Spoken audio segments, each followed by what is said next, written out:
Unatazama HGC TV, upatanisho wa imani.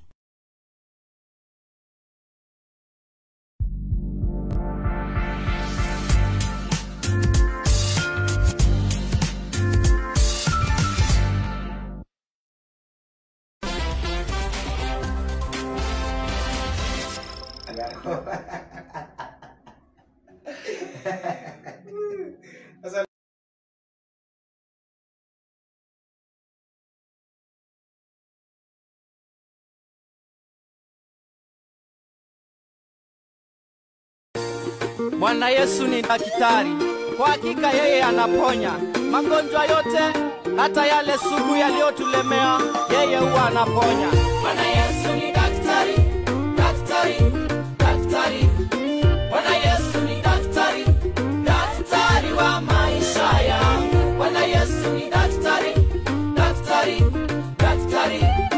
Bwana Yesu ni daktari, daktari wa maisha yangu. Kitandani hospitalini nimelazwa, daktari akasema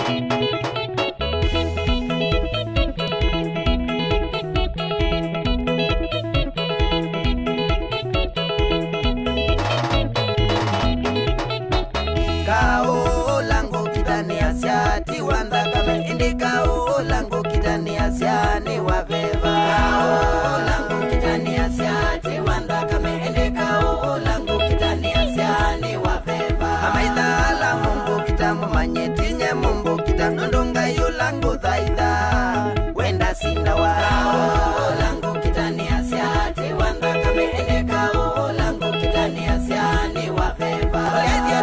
Yesu omweko kitanambaye yangai India kama nyambaye yangai inde kitawa Goliathi atata su omweko kitambaye yangai India kama nyambaye yangai inde kunawa. Kao lango kitani asiati wanda kame ende kao lango kitani asiani waveva.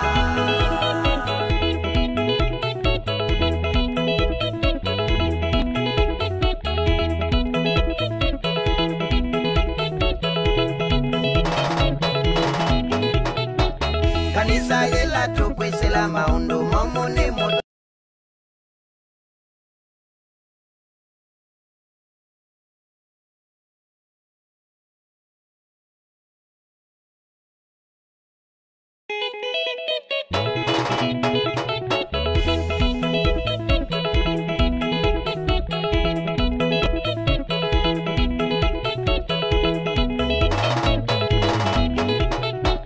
Kao lango kitani asiati wanda kame indika o lango kitani asiani waveva. Kao lango kitani asiati wanda kame indika o lango kitani asiani waveva. Amaida la mumbo kitamu manyetinye mumbo kitamu ndonga yu lango thaida wenda sindawa. Kao lango kitani asiati wanda kame indika o lango kitani asiani waveva.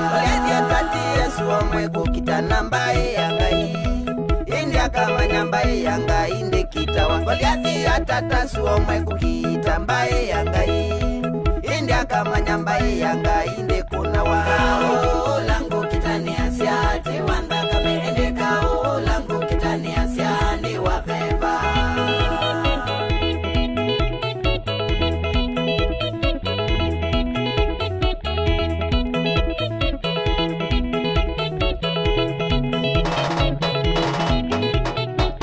Kanisa yela tukwesela maundu momone moto vyetuike vinyano ndonga yengale ito.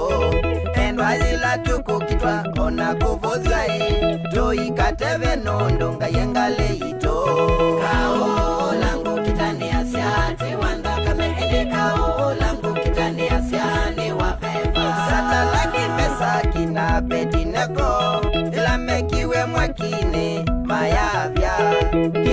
nondonga iya ingaliko yoe maandiko measya ona maya nyunga sioki kao langu kitani asiati wanda kame ende kao langu kitani asiani wafeva kao langu kitani asiati wanda kame ende kao langu kitani asiani wafeva kao langu kitani asiati wanda kame ende kao langu kitani asiani wafeva.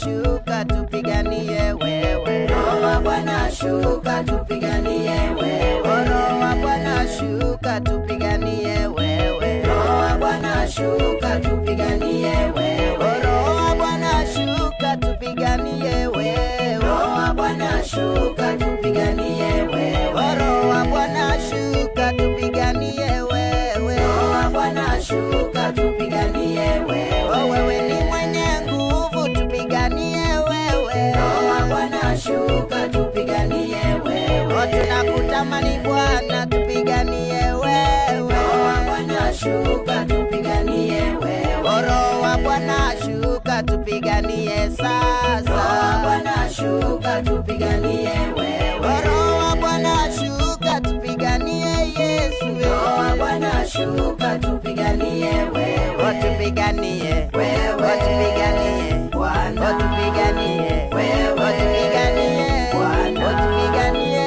wewe, haleluya Bwana.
Karibuni sana ndani ya show. God bless you so much.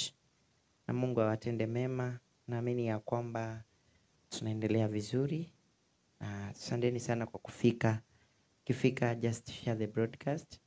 Naamini ya kwamba Mungu ataweza kukutenda wema, ataweza kukubariki. Wewe ni mtu wa maana sana kwa kufika katika show yetu. Ningependa tuweze kuomba maana mgeni wetu ashafika. Ni mwana wa madhabahu ya Heaven's Glory. Naamini ya kwamba tutaweza kubarikiwa. And najua ya kwamba utaweza kubarikiwa na story yake. Maana nimeona tu niwaletee mtoto ambaye amebadilika katika kanisa. Maana wengine wanasemanga kanisa letu lina mapepo, ili watuambie hilo mapepo ambao linabadilishanga. Unajua ufalme au jipigangi. So ingekuwa ni na kama Yesu alitusiwa na akaambiwa yeye ni wa mapepo, sisi ni akina nani? Lazima tutusiwe tu. Lazima tuongelelewe.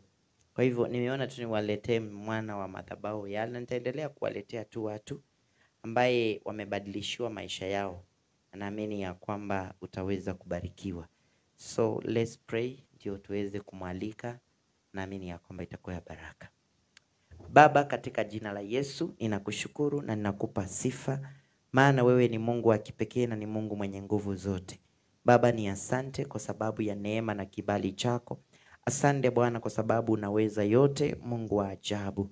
Ninaamini ya kwamba Kristo wewe ni mwaminifu na mwenye nguvu, katika jina la Yesu Kristo. Na nena baraka na nena ushindi mfalme katika kipindi hiki. Bwana, tunapoenda kuingia mahali hapa, wacha Bwana ikaelimishe mtu Bwana mabwana, ikaweze kunenea mtu na kuongelesha mtu katika jina la Yesu. Badilisha moyo wa mtu kwa sababu wewe ni Mungu. Uinuliwe na utukuke, maana utaenda kutenda Bwana. Asante Yesu kwa sababu utatawala na tutaonekana. Kwa jina la Yesu naomba pamoja na kushukuru. Amen. Thank you very much. Wacha tuingie katika tupate one of the intro, then tutakuwa tunarudi na mgeni. God bless you so much.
Wow, karibuni sana tena, tumerudi ili tuweze kuendelea. Tafadhali, if you are here, just share the broadcast. Na naamini ya kwamba itakuwa ya baraka. Mgeni tuliye naye ameniambia nitumie Kizungu. So Eliza. Huyu ni mtoto wetu pale kanisani Evans Glory Churches of Kenya, na ataweza kujitambulisha tu. Na ninaamini ya kwamba tutaweza kubarikiwa pamoja, na huwa ananiogopa sana. Leo mafuta anakunywa ukunywa. Leo hana bahati. Wow.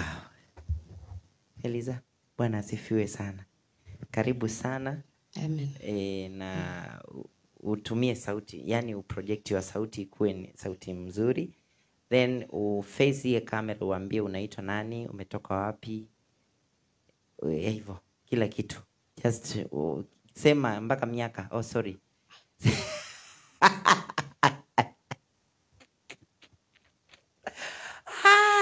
Sema umetoka wapi, umezaliwa wapi, umelelewa wapi. Sawa. Bwana asifiwe. Amina. Naitwa Elizabeth, nimeokoka. Nampenda Yesu. Mimi nimetoka Donyosabuk. Mimi ni mshirika wa Evans Glory, mahali ambapo nasikia tu niko nyumbani. Bwana asifiwe. Amen. Nasikia tu nimetosheka kabisa. Wow. Thank you very much. Na Mungu akubariki sana. The reason why nimeita Eliza hapa.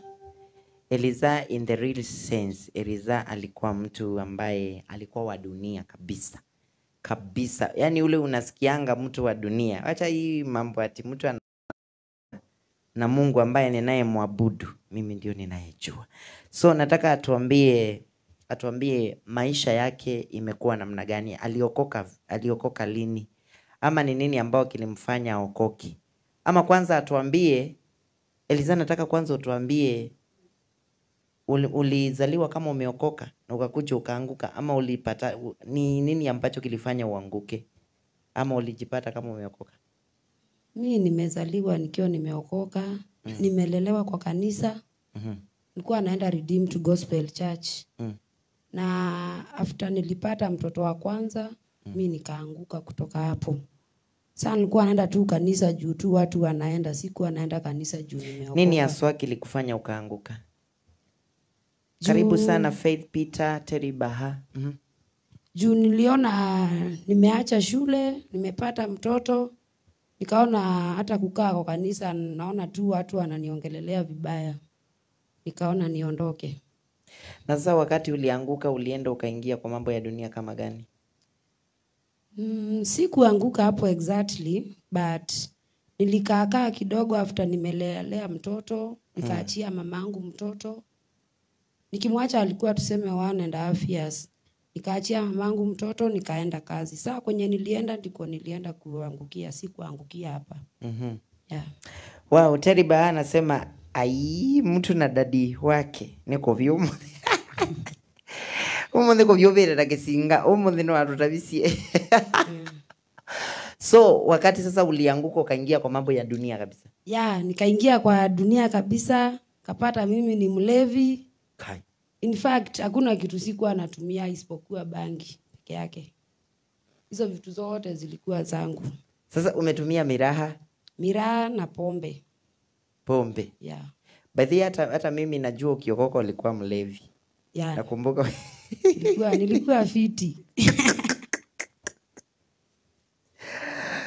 Hata Elizo ulikuwa unakataa. Na ukani ulikuwa unataka kulea dreads ama ilikuwa ni nini? Nilikuwa tu nataka kulea kanywele upate mimi ni gaidi.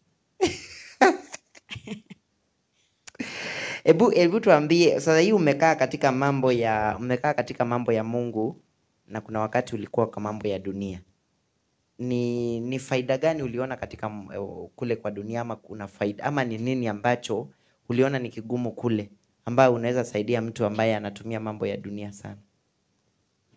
Kitu ya kwanza kwa maisha ya dunia, kile uharibika sana ni wakati. Unaharibu wakati ule mwingi sana. Unapata hakuna kitu unaongezea, ni kutoa. Juu kama uko na kitu kwa nyumba, kama ni kiti na hujaeka hiyo tu steam, lazima utauza kitu uende utoe hiyo lock. Jesus Christ. Yeah. So unapatwa na kiu mpaka unauza kile kiko ndani. Utaiuza, heri uze hasara upate tu pesa ya chenye unataka. Hata meza utauza yote. Utakuwa unakula chakula huku umeishika hapa na mguu.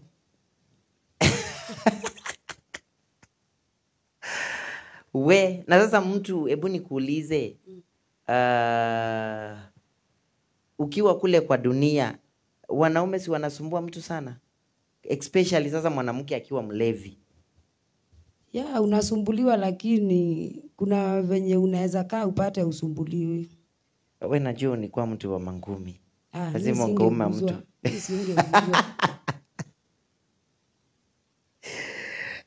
Umesalimiwa na mtu ambaye anaitwa Stacy Simon. Unamjua? Mama nani? Alikuwa anatoka kule, tulikuwa tunashiriki na yetu. Alikuwa anatoka kule juu. Sio anaitwa mama nani? Wewe unaona umeenda mpaka umesaulika. Tulikuwa tuna jina yake yenye inajulikana ni mama. Hebu chat hapo. Faith Peter anasema Faith Peter unamjua? Faith Peter namjua. Anasema Apostle salimia Eliza sana na umshow keep it up. Yeah, Terry Baha anasema Apostle unajua lock ni nini? Si kufungua kufuli ama? Ajui. Ama uongelee kufungua kufuli? Hapana. Lock, hebu tuelezee lock. Unajua sasa ushamba lazima itoke. Mama Felix. Alikuwa anaitwa Mama Felix. Nimemjua. Ushamjua? Ndio huyo. Sasa amekusalimia sana. Kutoa lock ni kusema? Ni tuseme leo, si nimekunywa leo. asubuhi unapata kichwa iko ijarudi normal. Sasa hebu nikuulize, wewe ulikuwa addicted ya kwamba huwezi fanya kazi bila kutoa lock? Yes. Yes. Mimi nilikuwa addicted kabisa. Eliza, twende vizuri, umeokoka. Unajua uliokoka. Hebu ongea ukweli. Nilikuwa addicted. Mimi singeweka maji kwa chupa hivi venye unaweza shika chupa hivi na jug uweke maji. Nilikuwa natetemeka hivi. Hebu mwenye alikunywa Teriba ushaikuwa mlevi. Unajua mimi sijawahi. Hakuna kitu niliwahi tumia. Unajua nilikuwa natusiwa, atatumia, acha kujifanya. Mimi hakuna kitu nilitumia by the way. Mimi sijaitumia pombe, sijaitumia nini. So nikuulize, mtu anasikianga kiu vile anasikianga kiu ya maji? Sasa vile ninasikianga kiu ya maji naenda kusikia kiu ya pombe nikunywe. Lakini hiyo sio ya maji. Juu ya maji utaenda uombe jirani maji kama hauna maji. Hii lazima uuze meza, uuze kiti. Hata simu utatoa kwa mfuko upewe pesa upate chenye unataka. Kuna mtu mwingine aliniambia ukiuza kitu unakimbianga mbio mpaka kwa mbao unaingia ndani unasema nipatie. Kwanza unawabaia. Kisahau kama kesho itaisha.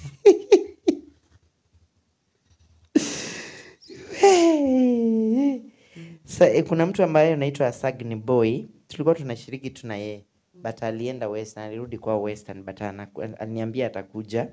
Anasema yes daddy, tuned in. Liz God upeana second chance to forget about past na serve God. Anasema ya kwamba amekupatia, Mungu alikupatia, lakini tunajua kizungu wewe. Kwa naongea sana. Ukilewa sasa ndio ulikuwa unajua kizungu. Yote. Hata Ruto angenishinda kuongea kizungu. Unajua Pastor Wangari aliokoka, alikuwa ananiambia alikuwa anakunywa, lakini yeye hajawahi lewa ile ya kulewa. But ananiambia alikuwa anakula nyama. Wewe ulikuwa unakula nyama? Nilikuwa huo na saa hii ama hiyo time.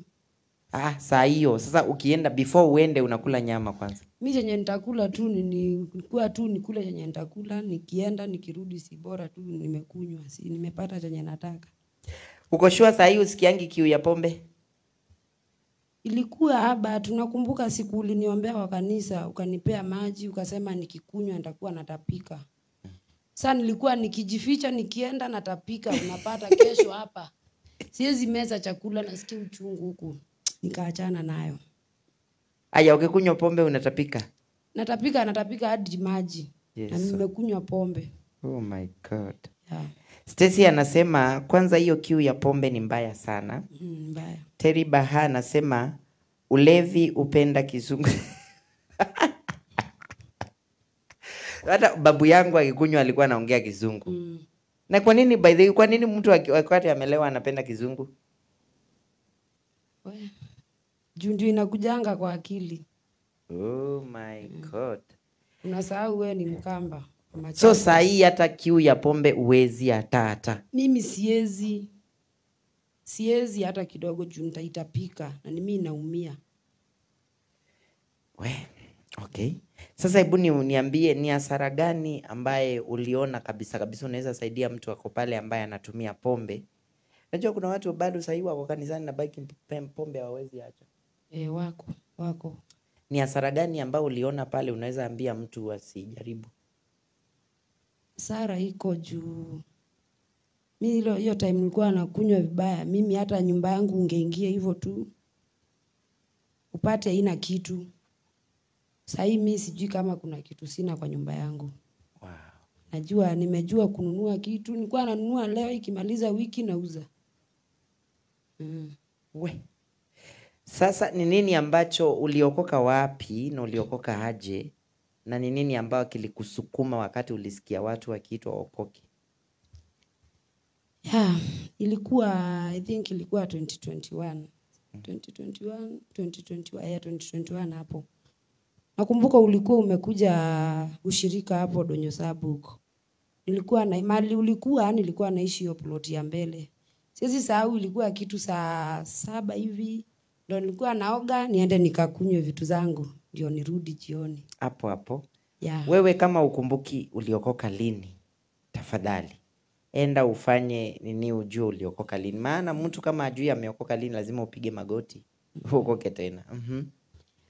After nilimaliza kuoga, nikavaa trouser yangu, sikuwa navaa skirt. In fact sikuwa na skirt hata moja.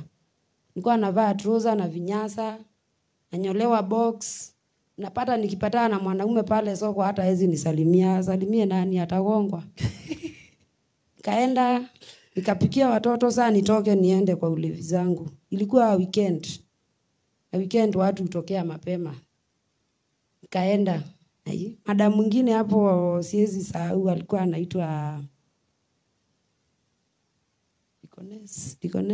Deaconess wetu saa hii. Aka-insist tuende na yeye lakini Mama Vero na sikuwa anataka juu ananiharibia wakati wangu na ninachelewa. Nikatoka nikaenda. Kasimama huko kando, unajua nimevaa trouser siwezi karibia mahali kuna watu.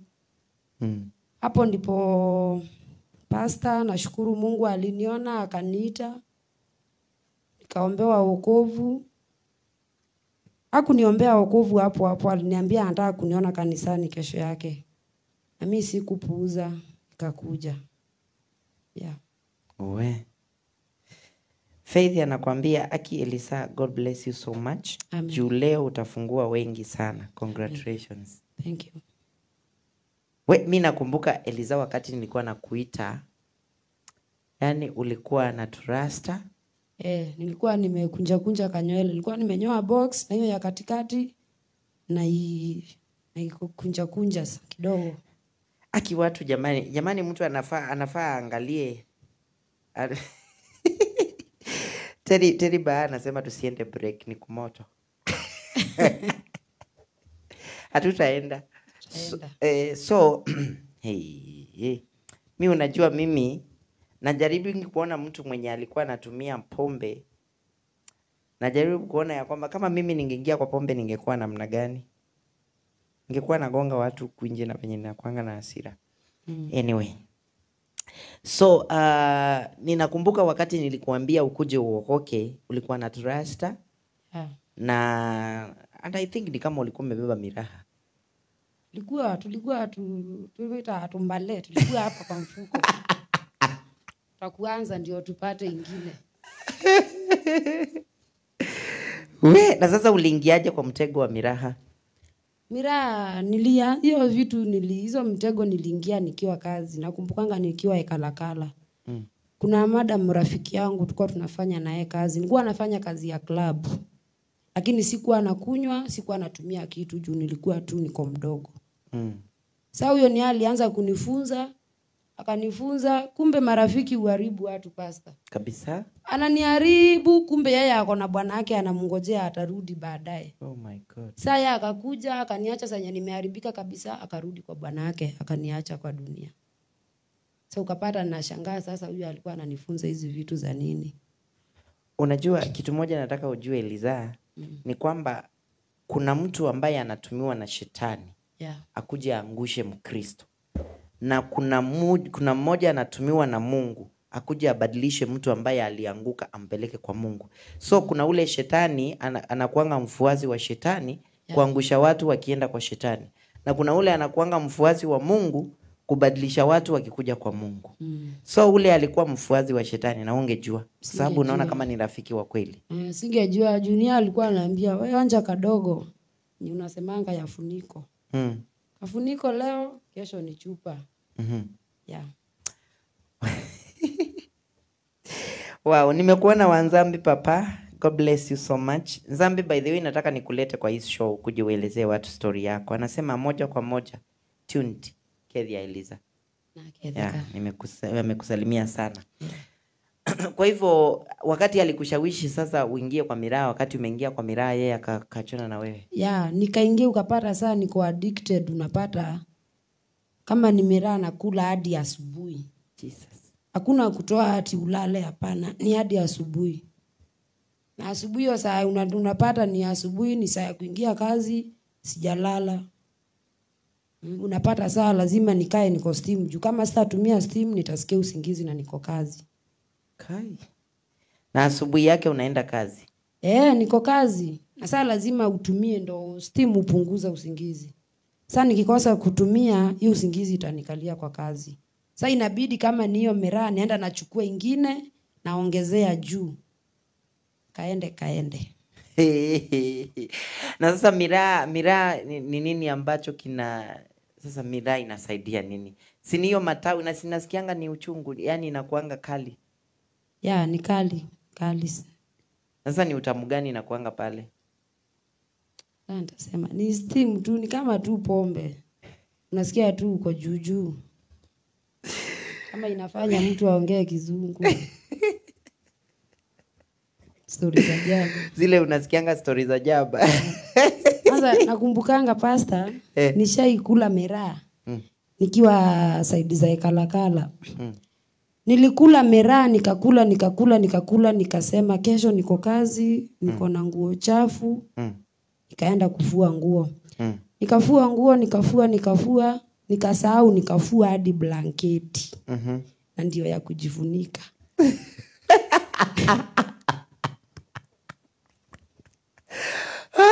Na ulijifunika nini? Mimi saa ya kulala nilitafuta blanketi.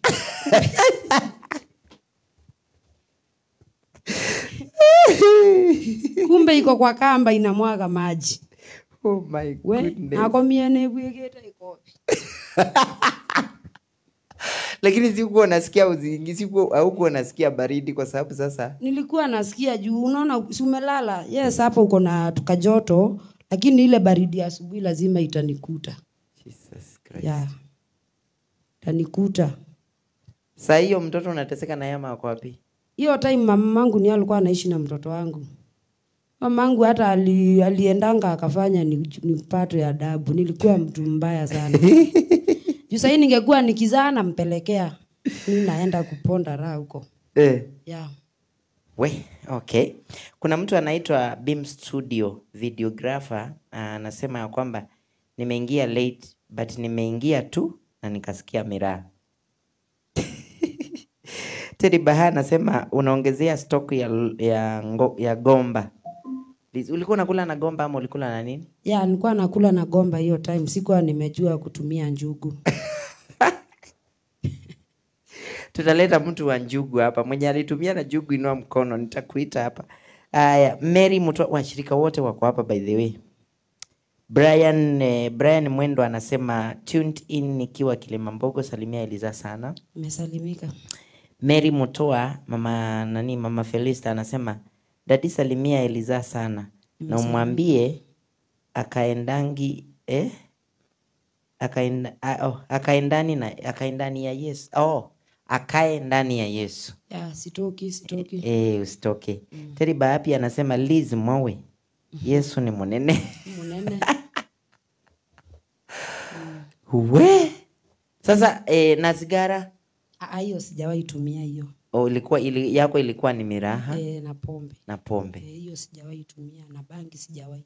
Na tumbako ya kuweka hapo? Hiyo sijawahi hiyo. Kwanza hata saa hii mtu akikaribia mahali niko na hiyo kitu tunakosana. Na hata pombe? Hiyo sitaki. Hata kama ni kuolewa unioe ukitumia hiyo kitu, achana na mimi nikaa hivyo. Sitaki. Kwa hivyo kutumia naye ni hasara gani ambao ulipata kutumia miraha? Miraha ya sasa, pombe ilikuwa inakusukumia mpaka unauza kila kitu kwa nyumba. Na pia huwezi jinunulia kitu. Umepata ya kwamba ni nini ambacho ulipata hasara gani kwa miraha? Kwa miraha tuseme umepata kibarua ukapata 100. Hauna mboga kwa nyumba. Hizo vitu tuseme zinatumia 100. Sasa utabalance ununue miraa, ununue mboga ya 10. Na sasa hizo miraa umenunua ya 50. Kia nani? Yeah, mafuta. Unanunua miraa ya 50? Na mboga za 10, mtoto akikula. Hiyo time nilikuwa na watoto 2. Watoto wakikula, mimi sina shida. Mimi nitakula miraa unashiba. Yesu. Okay. Mimi sina say, unajua mimi sasa sijaikula. Aya, Liz, Terry Baha anasema Liz niko na swali. Uliza haraka kama kabla hujasahau. Faith Peter anasema leo ni leo. Nasema msema kesho ni muongo. Eliza Okay, God bless you. Umetoka mbali. Apostle, barikiwa sana kwa kazi njema. Ni Mungu tu anatusaidia. Na Mungu anasaidia kabisa. Wanzambi papa anasema crusade hapo kabisa. Sawa, nitakuita tu. Ni vile unanipishanga pesa mingi. Tutaongea behind the scheme tuone ni namna gani na Mungu ataweza kutenda. Okay. Sasa ni maisha gani uliona na saa hii ukiwa umeokoka hivi? Kuna kitu unasikia kinakufuruta na nyuma umwache Yesu rudi? Iko kitu ya kwanza ni marafiki. Marafiki wanaweza kupeleka mahali pabaya. Juu rafiki mwenye mlikuwa mnaenda sherehe na yeye akikupigia simu atakuitia sherehe obvious. Na wewe ukiwa umeokoka ni labda unaogopa Mungu, unasema acha tu niende nikiwa nimejificha, lakini juu nimeokoka naogopa Mungu. Sasa unapata kama ni hao marafiki wengi wao una avoid. Kwa hivyo marafiki sana sana wanachangia mtu kurudi kwenye wanarudisha mtu kwanza sana. Hata nipigiwe simu nikose kuchukua. Juu simu mwenye unanipigia saa 1 usiku ni ya nini? Huwezi niita nikusaidie kufua nguo hiyo masaa. Na nakumbuka umekuja umeokoka. Yeah. Kuna kitu kalikufuruta ukarudi na huko. Ni nini ambayo kilifanya urudi na nyuma? Ni hao marafiki tu? Ni marafiki na story watu hawezi kosa kuongea na uta. Kuna wakati ulitoka kanisa na ukaenda kanisa ingine, sijui ukakuja hapo kama una wili kidhenzi cha mindoni. Kanisa si kuenda ingine. Kuna kanisa nilienda moja tu. I think ni 2 Donyo na ingine iko hapa Makutano. Lakini venye niliingia kanisa unapata sisikii venye nasikianga nikiwa mahali nimezoea. Mimi nikatoka. Sikurudi tena. Hata mwenye alikupeleka mwenye alikuleta nilikutana na yeye akaniambia yeye pia alienda hata yeye. Okay. Ni vizuri sana kwa sababu kubadilika ni kitu nzuri sana. Kuna mtu ambaye anaitwa Mtume Simon. Huyu jamaa unamjua? Alikuwanga mchungaji, tulikuwa na yeye. Hapo tu. Okay, unaweza kuwa ukumbata. Anakuuliza, umeshawahi kuona madhara ya pombe kwenye afya yako? Hapana, sijaiona isipokuwa hiyo addicted peke yake. Hiyo kukuwa addicted katika nini? Unapata siwezi kaa kwa nyumba wanawairi niende nikakae huko hata kama sikunywe. Na hiyo kutetemeka. So unataka kuniambia sasa nikupatia chupa uweke maji utaweka vizuri? Kabisa. Lakini siku hiyo ulikuwa unaweka ukitetemeka? Nilikuwa nachukua jug na tuseme naekea mtoto maji ya kwenda shule. Naeka chupa hapo ndani ndo niweze kuweka yenye itamwagika, imwagiki chini, imwagika hapo chini. Okay. Anasema umewahi kosa kazi, hela au marafiki kwa sababu ya pombe? After sasa umeokoka, uliwahi kosa marafiki? Na kazi hata nikakosa. Hiyo ni kitu kingine ilikuwa inafanya hata nikasirike, ni kwanza nitoke kwa kanisa nirudi tena. Juu kwa kanisa Mungu anakujaribu na hatujui. Exactly. Unaona Mungu kwanza anataka kukupima na wewe mwanadamu ni wa kuchoka by the way. Nitachoka haraka, nitaona nikiwa huko marafiki ni wengi wataniitia kazi. Juu kazi yangu si permanent, ni kibarua tu. Kwa unajua Mungu anakuanga anataka kupima aone kama utavumilia hata siku ile utakosa kama utavumilia kwake. Kweli. But sasa hiyo mtihani najua umepita. Kuna Teddy Baha anauliza, hizi vitu mlevi huongea alafu morning anasema ajui vile alikuwa anasema, ni ukweli ama ni chocha? Ni ukweli. Unaweza ongea vitu, unaweza tusi mtu. Mama Vero anaweza kuambia nilikuwa natusi hata wakubwa wangu nikiwa mlevi. Na kesho akiniambia namwambia mimi sikumbuki. Okay.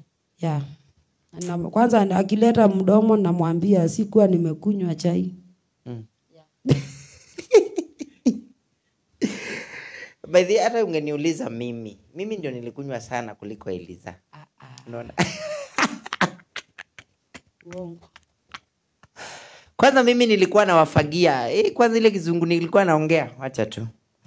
Okay, kuna swali lingine hapo naambiwa.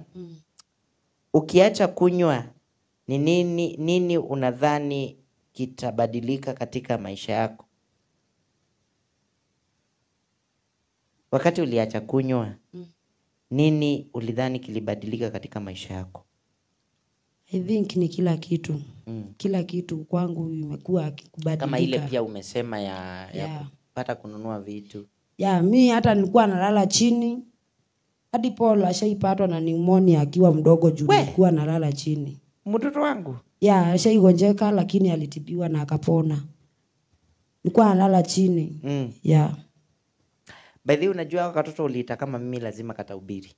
Huyo atahubiri hata ashaanza. Huyo lazima atahubiri na huyo hatawahi pitia kwa mambo ya dunia. Hatawahi. Okay, kuna swali lingine, uko tayari kujaribu kupunguza au kuacha kabisa? Nishaacha. Labda mtu mbaya nikujie lakini niko sure nitamshinda. Obvious lazima watakuja wakwambie Eliza, na hata I'm sure sahi wanakujanga tu lakini ni venye tu na avoid. Wanakwambia kanisa ni ya mapepo, toka huko. Au by the way ni wale wanakushawishi sasa urudi kwa pombe. Si mtu akikwambia kanisa iko na faida gani? Unaenda kwa kanisa siku mzima na kanisa utoki hapo na chakula. Sasa unaambiwa kama ni kanisa, enda kanisa, unafanya ibada ya 2 hours ndio unaenda kazi. Mimi mtu akiniambia hivyo namwambia Mungu hakusema hivyo, alisema Sunday sio siku ya kazi. Oh my God. Shetani ni mbaya.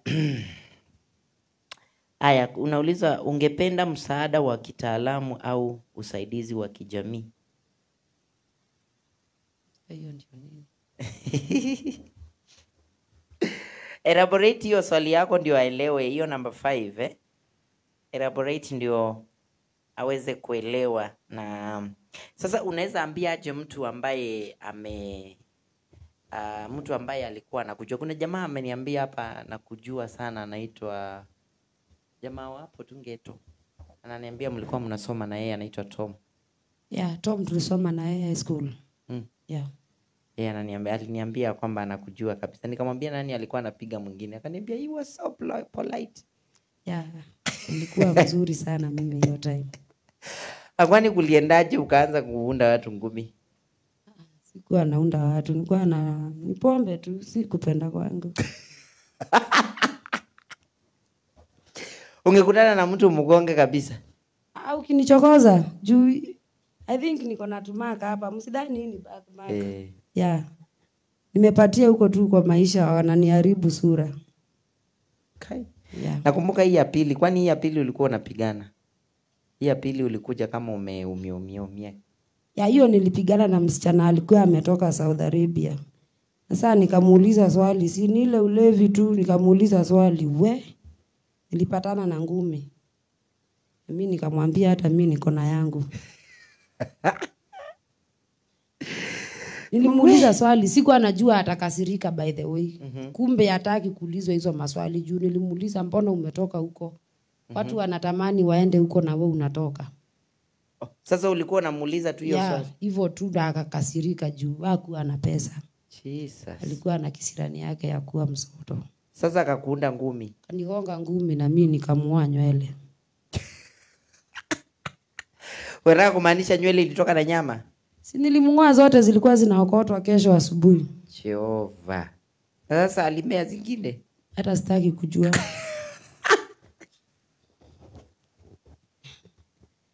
Hiyo club hata saa hii niweza itwa niende hiyo club siwezi ingia. Na ukiambiwa Eliza, hebu nikuulize, ukiambiwa saa hii uende ukaprichia watu wa kuko, uwezi enda? Naweza enda juu hata wao wenyewe wananiulizanga. I think kuna madam mwingine anaitwa Jane, ni Masai, ako hapa Donyo tu. Alikuwa ananiambia nimsaidie tu hata yeye aache pombe. Juu ni msichana ako na mtoto mmoja na haezi kaa kwa ndoa juu ya pombe. Okay, sawa. Nauliza, ni nini kilikufanya uamue kuacha pombe na miraha? Hakuna kitu kilifanya, ni venye tu nilifikiria niende kanisa. Nilikuwa tu naenda kanisa juu pastor ameniambia anataka niende kanisa. Sasa nilikuwa tu niende kanisani na nikitoka nirudi kwa mambo zangu. Kitu ikakuja tu automatically nikaacha, ukapata si mingi. Sikuacha exactly hapo. Ulikuwa unapata naacha hata siku moja naenda kesho yake. Ama naachia siku 2 hivyo. Wow. Sawa sawa. Naulizwa ilikuwa rahisi au ngumu kuacha? Na kwa nini? Ilikuwa ngumu, haikuwa rahisi. Kwa nini? Juu nitaitwa, nitaenda niambie mtu mwenye ameniita for example, aniambie nipewe, nimwambie mimi sikunywi nataka soda. Lakini hapo mahali nitakuwa nakunywa soda. Ukikunywa soda kwa club unaonanga ukiwa funny sana. Hiyo ni kitu funny. Juu watu wale wengine unaona watu wanaongea kizungu huko na wewe umenyamaza. Sasa inabidi hata mimi nikunywe tufanane. Juu kama niko fresh huwezi simama hata kama ni kudance kwa club. Utakaa chini, lakini nikiwa steam ningesimama ni dance.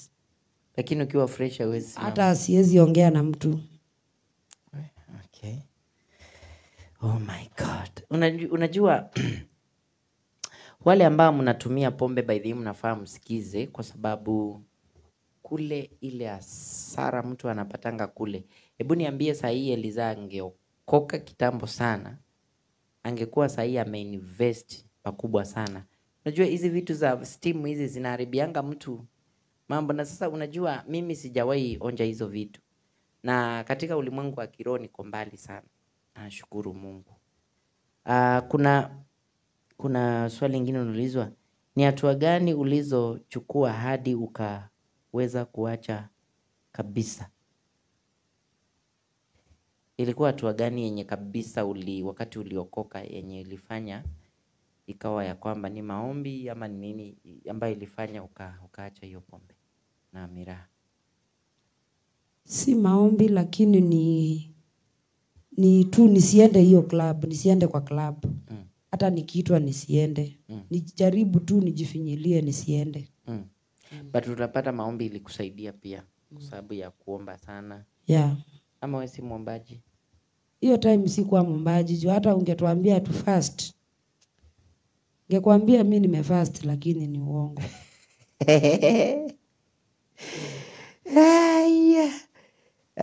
Anasema ya kwamba ulikutana na vishawishi gani baada ya kuacha na ulishinda vipi?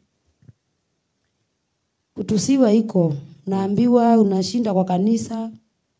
Hautawahi tajirika. Na mimi huwa nawaambia utajiri ya Mungu ikujangi haraka, ikai ya mashetani. Sasa hata nikuulize, hata wale wanakuuliza hivyo ni wajinga. Kwa sababu wakati ulikuanga huko pombe, unakunywa miraa, ni utajiri gani ulikuwa nayo? Sikuwa na unaendelea kitu. kama kabisa ulikuwa unalala chini. Yeah. Umeuza vitu za nyumba zimeisha. Si unaona marafiki wa shetani ni wabaya. Anyway. Tunashukuru Mungu kwa sababu ya Mungu kufanya hilo. Naulizwa ulikutana na okay. Kuna swali lingine, maisha yako yamebadilikaje tangu uache? Maisha yangu yamebadilika, tuseme kama ni hapo nyuma ulikuwa unapata kuna vitu mingi unapata nategemea, tuseme kama ni mwanaume. Na obvious siku hizi unajua wanaume hawategemewi. Kweli. Unapata nategemea mtu, hasa hizo nikimtegemea leo kesho ataniacha. Sasa unapata lazima kama ni kazi, napata leo kesho nakosa. Huwa nashukuru Mungu Mama Vero alikuwa ananisaidia sana. Alikuwa ananibaia hadi sapa. Ananiambia wewe pikia watoto. Na hakuwa ananikataza kuenda, lakini alikuwa ananiambia wewe punguza. Hakuwa juu utaambia mtu acha starehe zake kama hataki. Hawezi. Alikuwa ananiambia wewe tu punguza tu. Yeah. Wow. Sasa Mama Vero umepanga kumbaia nini?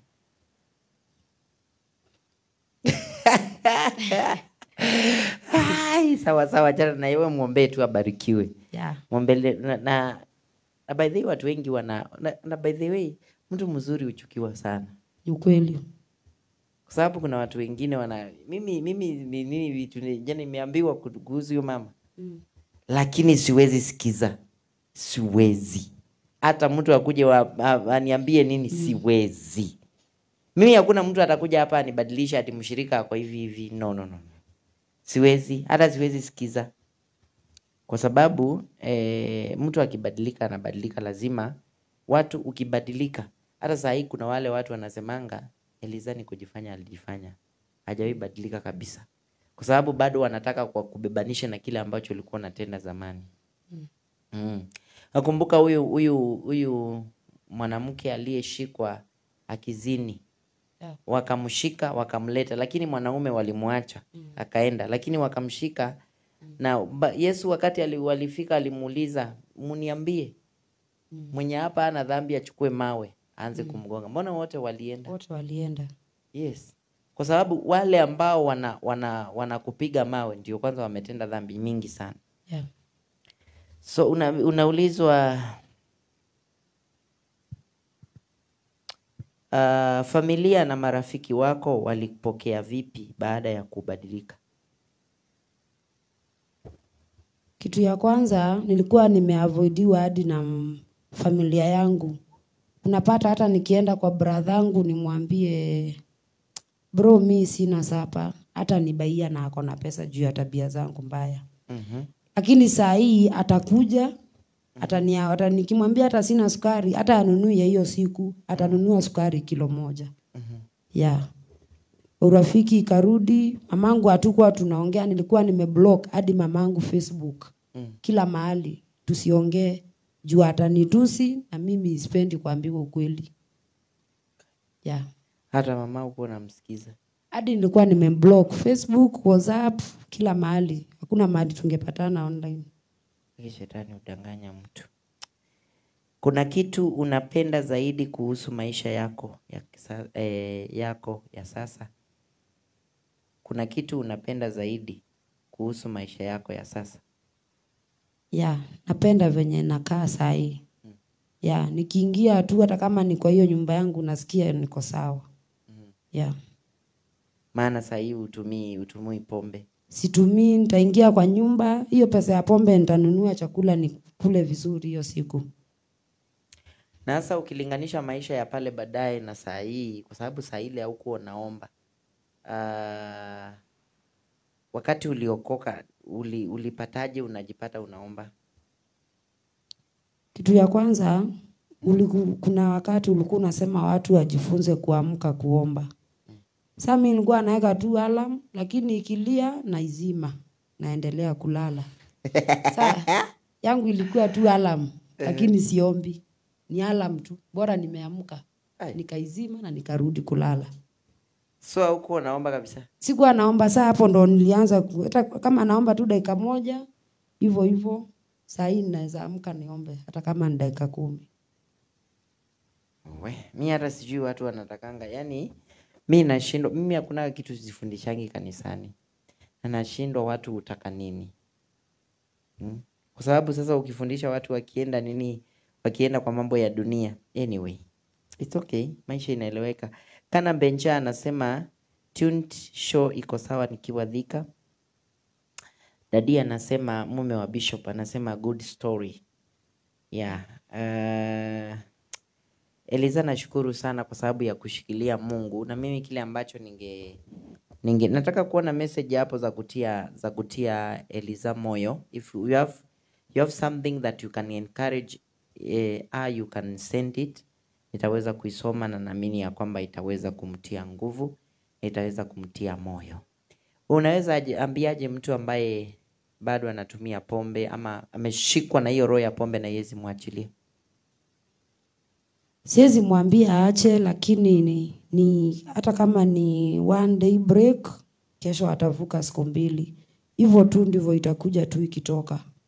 Ya, hiyo kitu inaingianga sijui ni nini, ikiingia imeingia na kutoka si eti utaniombea leo nikwambie nimeacha, sitaacha leo. Kesho nitaonja hata kama sitakunywa sana. Sasa hiyo kiu itaenda tu ikipunguka juu sikunywi hiyo mingi. Okay. Sasa hiyo ni both pombe na miraa. Miraa siwezi kuambia juu miraa niliachanga mapema. After nilianza kusumbuliwa na meno niliacha miraa. Yeah. Miraa niliachanga tuseme 2020 hapo. Okay. Sasa kwa siku ulikuwa unanunua gomba kama ngapi? Tuseme miraa ya 100 na gomba za 40 hivi. Hiyo time gomba ilikuwa inatoka shilingi. Gomba moja ilikuwa inatoka ngapi? Bob moja, si kama saa hii. Gomba 40. Yeah. Unajua mtu atakuja akwambie nipe kamoja. Sasa unanunua hadi za mtu mwenye atakuomba juu kesho utakuwa hauna ni yeye utaomba. Unanunua mingi, miraa iko na karatasi yake na gomba ziko na karatasi yake. Okay. 40. Okay. Na sasa ni wewe katikati ya hapa ambaye ulikuja kukokoka na kule. Ni wapi kuna upendo zaidi na kwa nini? Hapa kwa kanisa kuna upendo juu kitu ya kwanza unaheshimika. Hata kama unajifanya umeokoka unaheshimiwa. Watu hawajui kama ni kujifanya. Unaheshimika. Mtu mwenye alikuwa anakudharau anakuongelesha vibaya. Saa hii anakuongelesha vizuri juu at least tunaenda kanisani. Okay. Yeah. Wow. Kwa hivyo afadhali maisha ya kuokoka kuliko ile ya pale kwa dunia. Maisha ya kanisa ni tamu. Mimi najua, mimi nasikia iko nzuri juu sioni kama nitarudi kwa hiyo maisha, sifikirii. Uko sure? Sidhani. Eliza, uko sure siku moja nitasema nimekaa na Eliza miaka 30, 40? Siwezi rudi. Huwezi rudi kwa maisha. Hata kama ni kuenda lakini labda sio kwa pombe. Okay. Mungu akuneemishe tu. Amen. Neema ndio inatosha. Ikitosha kwa mtu ni hivyo. Terry Baha anasema Apostle Kausenga nyikonda senyi naiwa nindi. Okay. Kuna mtu anaitwa Menda Jose anasema Menda Jones anasema show iko lit sana, watching from Lavington. Hope she will recover from that. Which that? Wewe tulikuwa tumepanga uokoke. I don't know what. Nini wewe? Hapo kwa kulienda uliokoka. Kuna swali iko hapa unauliza, ungependa kushauri nini wale bado wako kwenye uraubu? Fikiria uraubu ni hizo mambo za nini? Ungependa kuwashauri vipi? Lakini pombe ama ni hiyo I think nilikuwa nimekuuliza. Hiyo ya unaweza ambiaje wale ambao wanaendelea kutumia.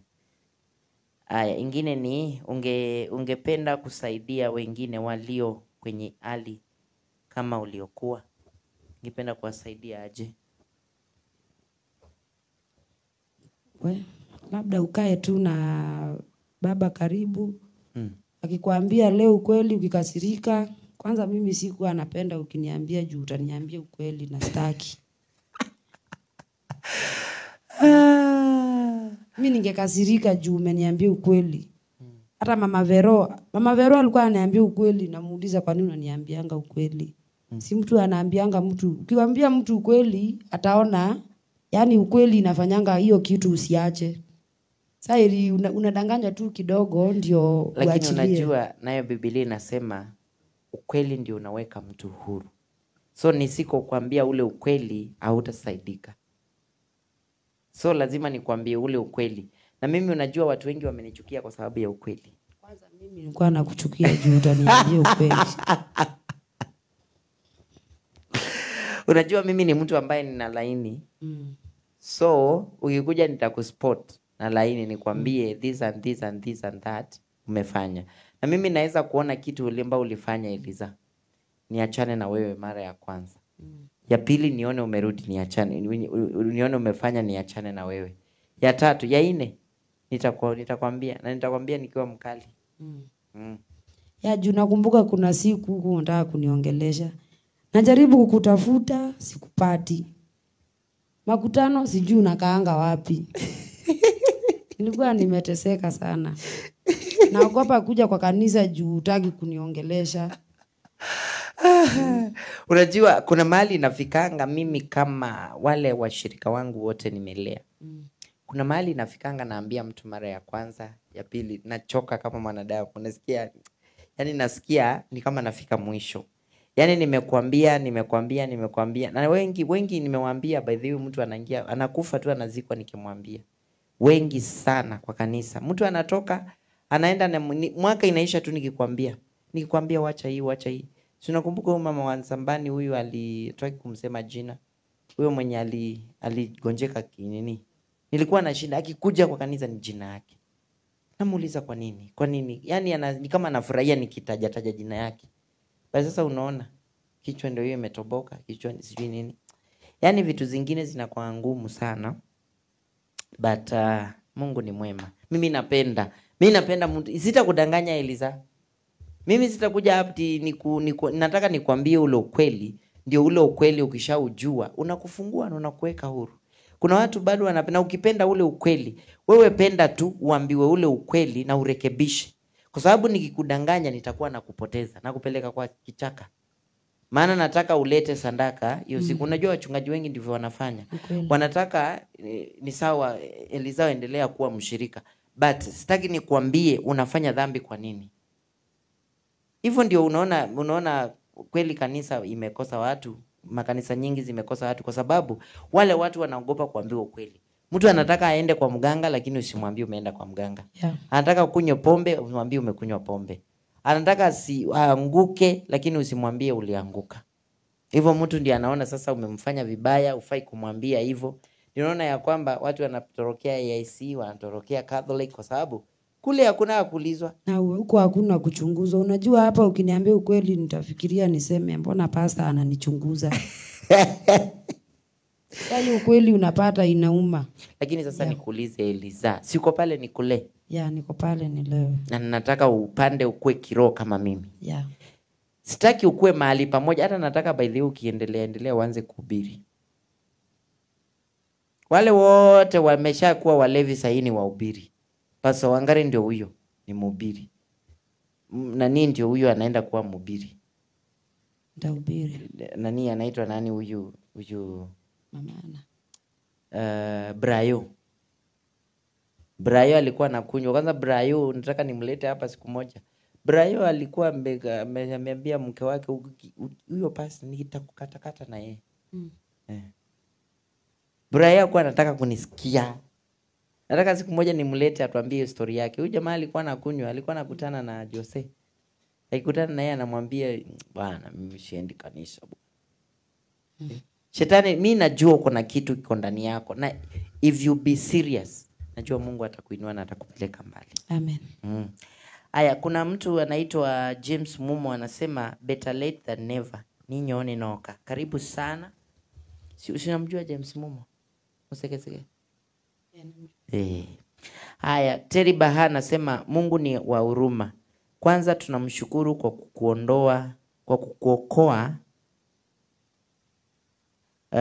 kukuokoa na kuleta mwangaza.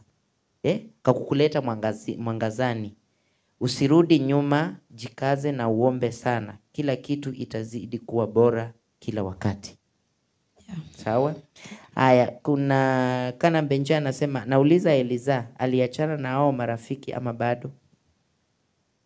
Marafiki unakata tu polepole juu utaacha kuongelesha mtu hapo atauliza mbona.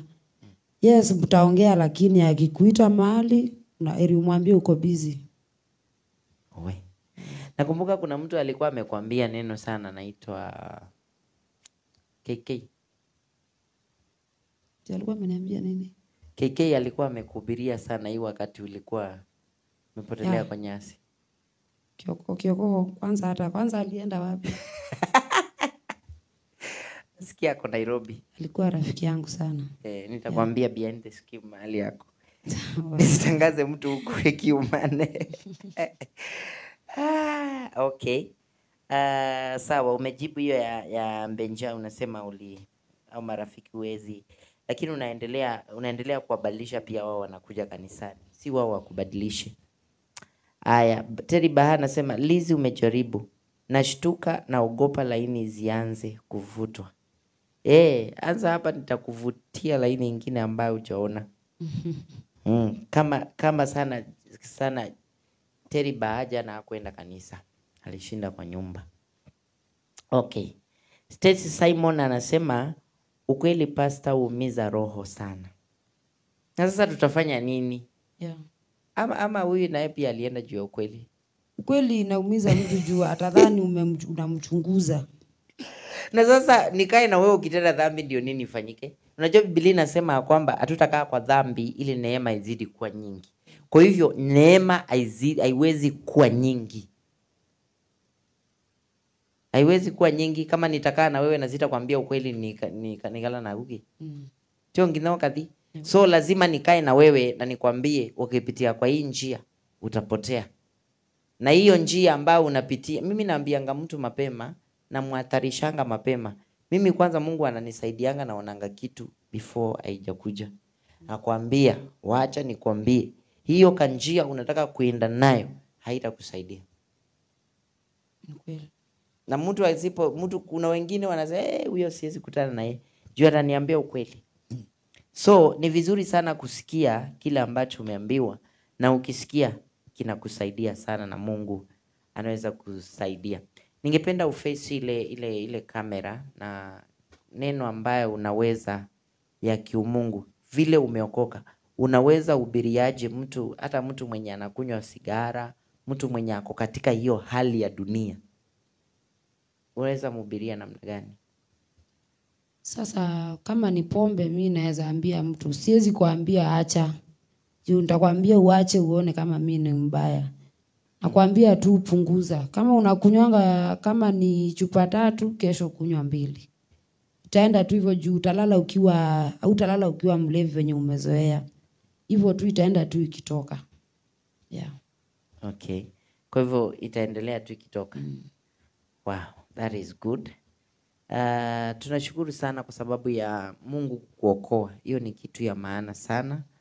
Na so ulisikia msukumo wakati sasa unakuja kanisani mara ya pili, ulikuwa unasikia msukumo ama ulijisukumia tu ukasema wacha tu niende?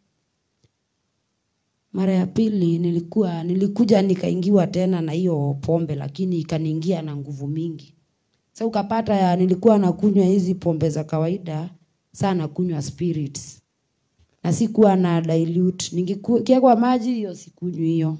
Hiyo nitapeana. Nilikuwa nataka ile dry imetoka kwa chupa. Na nikuulize, ikwangi spirit? Ni spirit, hata inaweza waka moto. Kiakisha kiberiti inaweza waka. Na hii kukatakata nini? Kama si kukatakatwa haiwezi nikatakata.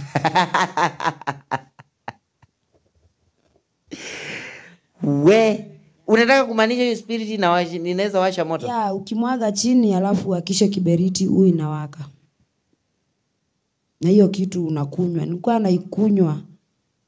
Kuikunywa unapata kama nilikuwa nakunywa pombe ya 500, kama ni hizo tuchupa nitakunywa 2. Hayo ni pombe mbaya. Kai. Hiyo ni ile inaua pole pole. Hiyo iui haraka haraka. Yeah. Okay. Hebu nitaenda ninunue na niwakishe moto nisikie, nione kama itawaka. Mimi siwezi enda kununua hiyo kitu. Hai, nani ataenda kuninunulia tuwashe tuone kama itawaka moto? Yaani watu wanakunywa kitu inaweza waka moto kwa nini? Kai. Anyway.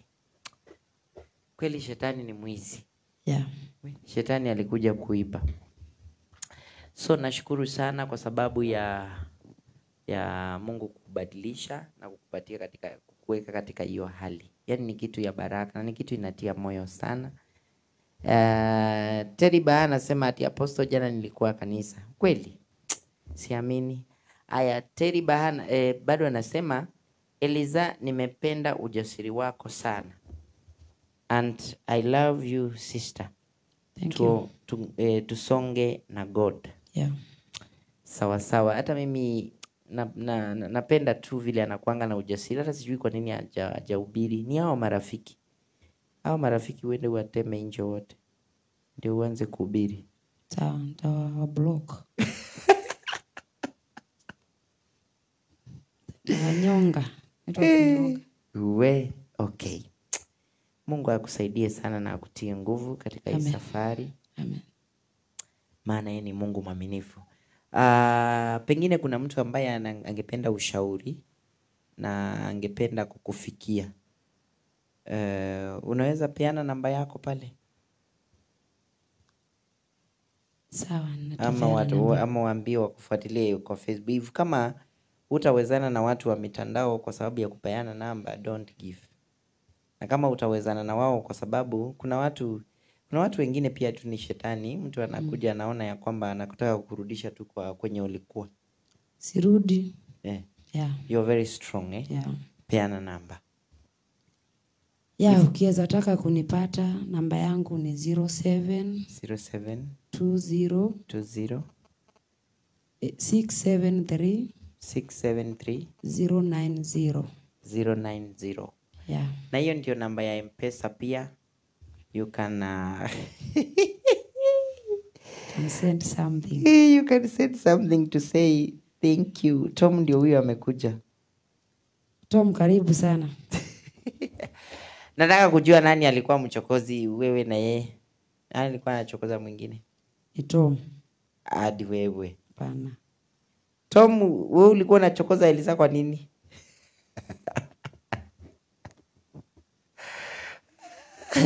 Nilikuwa mdogo. Sasa hii mimi ndo mkubwa, hakuna kitu anaweza niambia. Ai. Wakati huo ulikuwa kadonyele? Kadogo sana.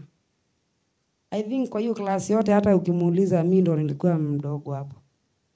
Hata miaka ndo nilikuwa mdogo. Nilikuwa mdogo hata miaka.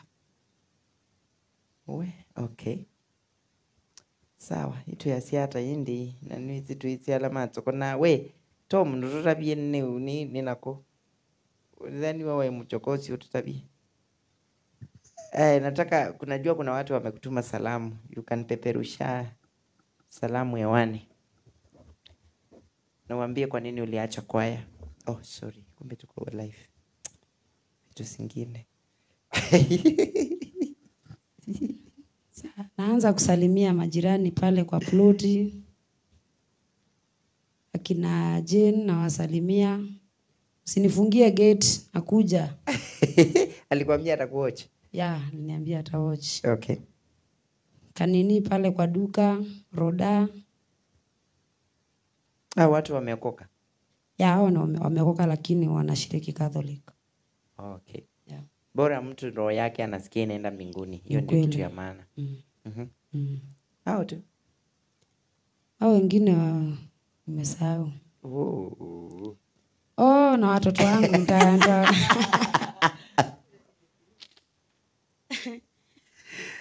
Kwani pombe inakuwa kama bangi inatokanga 7 years. Unasahau uko na mtoto.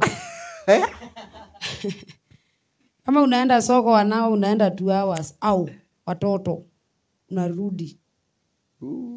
Zipata wamelala njaa, Mungu atakasirika. Oh my God. Yeah.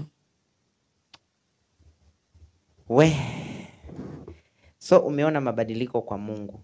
Mimi nimeona tuseme ya big change. In fact ni change kubwa. So Mungu akubariki na akutende mema. Mimi niko tayari kukusaidia mahali nitaweza. Kama baba yako wa kiroho nitakusaidia kabisa. Siwezi shindwa na mahali umetoka na fai uko sasa. Nitajaribu nikukanyangie chini at least uhubiri. Na urudi kwaya. Hii kitu ya kwaya. Si urudi tu kwa sababu inaniforce niseme tu hapa. Tarudi lakini nilisema kitu ya kwanza sitakubali nikuwe naitwa mahali. Nataka nikuwe najiambia, sitaki kusukumiwa. Hii ati mara kuja kanisani, mara usikose sitaki. Niliambia Mungu aniondolee hiyo kitu kabisa. Nataka nikuwe najiambia mimi mwenyewe nafaa kuenda kanisa. Nisipiulizwe hata hapo kwa ploti mtu akiniuliza kwani leo uendi, muuliza nikose kuenda tushinde hapa tukifanya nini. Uko shule amwe hiyo kitu ama itakurudi katika hapa katika. Hata Jane nilimwambia ukweli. Nilimwambia hiyo mambo ya kusukumiwa. Sio shosho yangu, sio mamangu. Wananiambia hata kama uendi kwa kanisa enda tu ukae hapo Sunday usishinde nyumbani. Sasa hiyo kusukumiwa mimi nasikia sitaki. Na unajua hiyo ni wazo mzuri sana Eliza, kwa sababu mimi tangu nianze kuhubiri watu wengi ni wale wa kusukumiwa kanisa. Yeah. Na ni wale wa kusukumiwa kazi ya Mungu. Ukiwa kwa ushirika, weba. Ukiwa unaenda uko wapi? Sijui asubuhi ndio huyo umempigia simu. Ajuangi kama ni Sunday anafaa kwenda kanisani.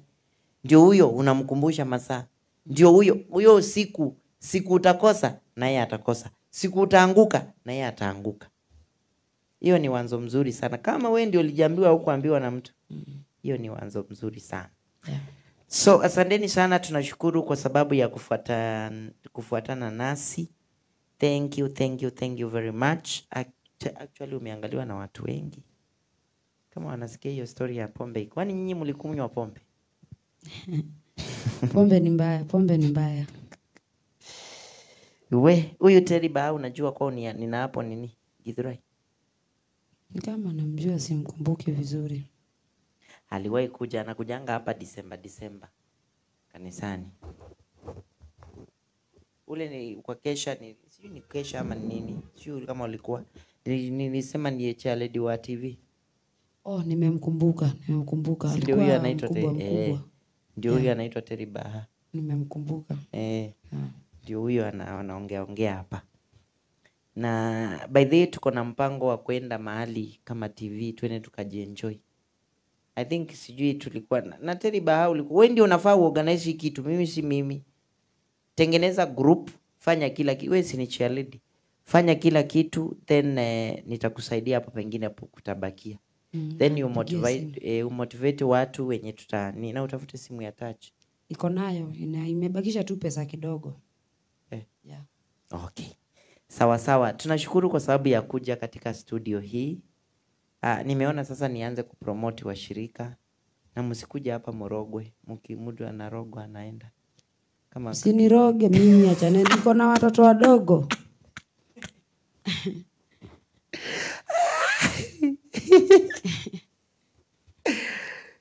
Na mimi kidogo kwanza. Okay. Yeah. Hawatakuroga. Hawa si warogi. Warogi wameenda kulala. Sawa. Tunashukuru sana kwa sababu ya kutembea nasi. Mungu awabariki na watende mema. Ningependa sasa tuweze kuomba. Pengine uko na la ziada. La ziada ni moja, nilikuwa nataka kuambia tuseme wasichana hata kama ni mama ameolewa ako pale. Hiyo kwanza hiyo kitu inafanyanga nijifunze kisomo kubwa sana. Ni ukipata tuseme umepata mimba nje ya ndoa ama hujaolewa umepata mimba. Unaamua kujaribu kutoa hiyo mimba. Mimi nilitoa mimba nikaharibu pesa zangu bure. Haikutoka. Sasa hii mtoto anakula ugali. Ulikuwa unatoa Paul? Yeah. Wewe. Kumbe ndio unajua Elizo lizaa mtoto anatoshana hivi. Nilikuwa namtoa huyo mtoto. Hata kitu ni kubwa. Ulikuja kudanganya kwa kanisa ati nimezaa mtoto anatoshana simu. Na si ukweli, kwani mtoto alikuwa anatoshana aje? Hakuwa mdogo sana lakini alikuwa mdogo. In fact hiyo mtoto lakini mic ilikuwa kubwa. Tuongee tu kweli. Yeah, huyo mtoto akiwa amelala kwa kitanda hivi, si nikashika na mkono mmoja hivi, kakatoshea hapa. Nilikuwa napindua na mkono mmoja na mtoto amelala. Nishaipindua hivyo, mama mwingine tulikuwa na yeye hapo akapiga nduru. Nikamuuliza ni nini? Sasa unashika aje mtoto? Nilidanganya na kalikuwa kanatoshea hata simu ni kubwa. Kalikuwa kadogo sana. Kalikuwa kadogo juu hata hakuwa amefikisha 1 kg. Na si ushuhuda nilikuwa natoa kwa sababu mimi sijaiona kama mtoto kanatoshea na hivyo. Hata mwenye alichukua huyo mtoto juu nilizalia nyumbani, okay, aliniambia amechukua watoto miaka mingi na hajaichukua mtoto anatoshana hivyo. Kadogo. Haki ya mtoto kalikuwa kadogo. We. Mimi uliniambia tu ninataka kuita mtoto kama wewe. Nitafutie jina ingine. Nikashindwa. Kai. Sasa kakatawahi kuwa. Sasa hii ni mwanaume mkubwa. Sasa hii ni mwanaume anakimbia, huyo mhubiri mkubwa sana. Mary Mutoa anasema Terry Baha anasema leo tumefurahia sana, barikiwa. ati Apostle we. Na si ndio kalikuwa kanatoshana kadogo sana. Mary Mutoa anasema nimeshukuru kwa story ya Eliza. Neema ya Mungu imtoshe. Amen. So asante sana. So la ziada ulikuwa naambia wasichana na wamama? Wewa hiyo kitu ni mbaya sana sana hii. Beba mtoto na utafute kumtoa. Hata ili upe mtu. Ama hii kutoana kwa kanisani. Juu mimi nasemanga kama sio venye nilikuwa kwa kanisa, huyo mtoto angetoka. Lakini niko kanisani na ninajificha pale. Nakumbukanga uliniulizanga mtoto akiwa na miezi 7. Ukaniuliza kwa nini najaribu kutoa hiyo mimba. Nikakwambia niliacha. Ile ukweli sasa. Yeah, hiyo ukweli yenye sipendi. Yeah. Nikakwambia niliachana yeye. We, okay. Sawa sawa. We, mkijaribu kutoa mtoto mtu anakufa bila ya mtoto. Yeah. Mtoto anaachwa unakufa. Juu sasa uwezi huwa kiumbe akina makosa. Yeah. Okay, sawa sawa, ni mzuri na tunashukuru sana kwa sababu ya story yako, na aliye na sikio amesikia vile Roho wa Mungu ananena ndani yako akinena na watu wake. Yeah. So tunashukuru sana. Kama hakuna lingine la ziada, ningeomba sasa tunamalizia ili pia ukimbie nyumbani usichelewe. Sawa. Acha tuombe. Baba, katika jina la Yesu ninalishukuru jina lako na kusema ni asante Mungu wa mbinguni. Ninajua ya kwamba Kristo wewe ni mwaminifu. Asante Bwana kwa kuleta Eliza katika studio hizi. Baba, ni asante kwa sababu mfalme ulimuonekania, ukamshindania. Ni nani mwingine ambaye anaweza kuokoa kama wewe? Bwana, ni asante kwa sababu nimeona ukiokoa wengi na kuwabadilisha katika jina la Yesu Kristo. Waliyefanya mambo makubwa Kristo na mambo ya ajabu na ya kutisha, Bwana unawabadilisha wanakuwa watoto wako wenye watoto wazuri, mfalme uishio milele, na wenye mfalme uishio milele anatembea kwa usalama. Bwana, pokea sifa na utukufu. Naomba Bwana ukambariki Eliza, ukamfunike na damu ya Yesu Kristo na watoto wake kwa jina takatifu la Yesu Kristo. Baba, ninamnenea baraka. Jehova atarudi kwenye alitoka, wala mapepo ya kumsukuma na kurudi, iwe ni madhabahu, iwe ni maroho ya kishetani, Baba ninayakataa kwa jina la Yesu Kristo. Namwombea neema, namwombea kibali, namwombea ushindi uwe juu yake, kwa kuwa wewe ni Mungu mwaminifu. Nasi Bwana tubariki Bwana mtakatifu ishio milele katika studio hizi. Endelea Bwana Yesu Kristo mtakatifu ishio milele kutawala na kuonekana mtakatifu wa amani na kutembea nasi katika jina la Yesu Kristo. Baba, tusaidie hata TV kapanuke, nikasaidie watu wengi Bwana. Tusaidie tulete watu wengi ambao walio na story mahali hapa, ambaye Yesu anaweza wakasimulia story wengine wakaokoka katika jina la Yesu Kristo. Winuliwe na utukuke, maana wewe ni mwaminifu na ni mwenye nguvu. Tawala na hata ukaweze kutenda, maana wewe ni mwaminifu. Asante kwa sababu utaenda kutenda na utaenda kuonekana. Kwa jina la Baba, la Mwana na Roho Mtakatifu nimeomba na kushukuru. Amen. Amen. Amen. Nashukuru Mungu, na kweli nimeona umeamua utaki kusukumiwa vitu. Kama kabisa umeweza jileta kwa hii studio. Na ni wewe uliniuliza. Ni kweli umeacha kusukumiwa. So, asante sana. Ukirudi Ndonyo, enda usalimie wale ambao wanaweza salimika. Na kina Esther walienda wapi Esther? Esther unaonanga? Esther. Kingangi? Yeah, naonanga ni majirani wako hapo tu. Anyway, wasalimie sana na waambie bado sijaacha upendo ulio kuna siku nani huyo Esther mwingine alinitafuta Albert, nikarudi kumtafuta nikapata ni mteja. Siku hizi wanaendanga roaming. Nilienda nikashiriki Sunday moja, ya pili nikaona heri nirudi kwenye naendanga. Wanaendanga wapi? Rome, ile kanisa ya wazungu iko huko. Oh, unajua watu wanafuata kama msaada. Yeah. Ile ya ule Esther mwingine kule. Anyway, wakijua ukweli utawafungua. Na Mungu ataweza kutenda.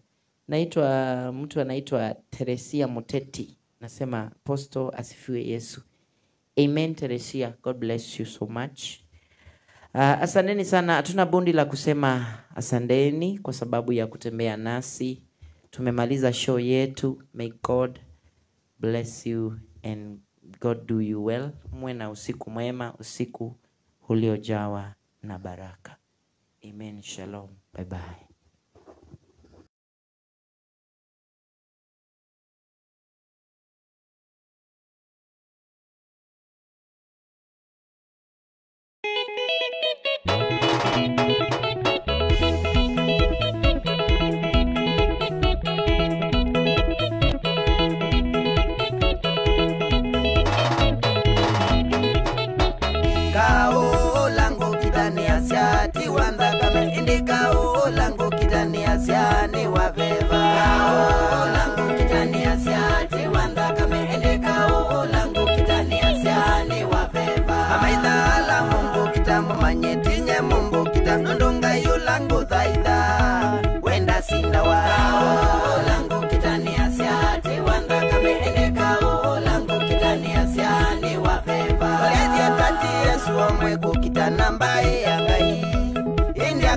mbaye yanga inde kitawa Goliathi atatasuo mwe kuhita mbaye yanga inde akamanya mbaye yanga inde kunawa kao langu kitani asiati wanda kame ende kao langu kitani asiani wa feva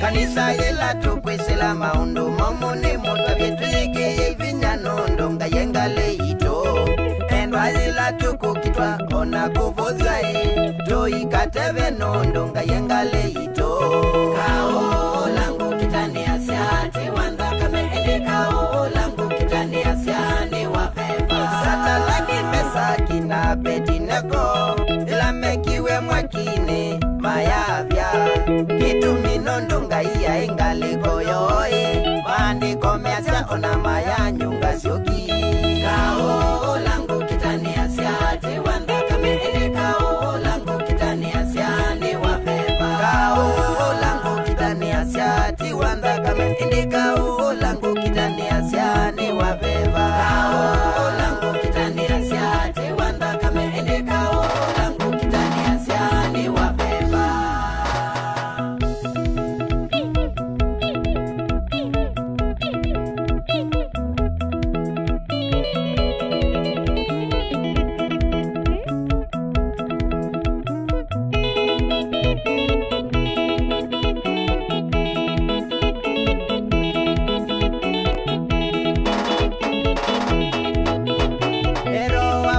Shuka tupiganie wewe Roho wa Bwana shuka tupiganie wewe Roho wa Bwana shuka tupiganie wewe Roho wa Bwana shuka tupiganie wewe Roho wa Bwana shuka tupiganie wewe Roho wa Bwana shuka tupiganie wewe Roho wa Bwana shuka tupiganie wewe Roho wa Bwana shuka